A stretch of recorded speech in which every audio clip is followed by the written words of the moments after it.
তুলসী মন্দির থেকে পাতা তুলবেন, পাতা কিন্তু রাধার হাতে দেবেন, কৃষ্ণের পায়ে দেবেন। আচ্ছা, কৃষ্ণের পায়ে কটা তুলসী পাতা দেবেন কারো জানা আছে? আজকে জানতে হবে কিন্তু আপনাদের। কৃষ্ণের পায়ে কটা তুলসী পাতা দেবেন? কেউ একটা বলেন, কেউ দুটো বলেন, কেউ পাঁচটা বলেন। কিন্তু আপনাদের সব ধারণা না, সব ধারণা ভেঙে দেবো আজকে। কৃষ্ণের পায়ে আপনারা 3টে তুলসী পাতা দেবেন। কেন 3টে দেবেন?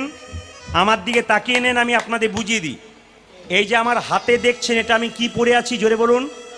রাখি। রাখি যেটাকে বলা হয় রক্ষা সূত্র, এটাকে রক্ষা সুতো বলা হয়।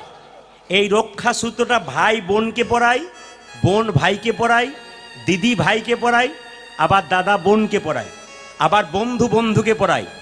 একটা একটা করে জানবেন। এই যে রাখি বন্ধন উৎসব, আমি তখন ছিলাম আলিপুরদুয়ার, মানে কোচবিহার আলিপুরদুয়ার, কত দূর বুঝতে পারছেন তো? ওখানকার ছেলে মেয়েরা আমার হাতে রাখি বেঁধে দিয়েছে।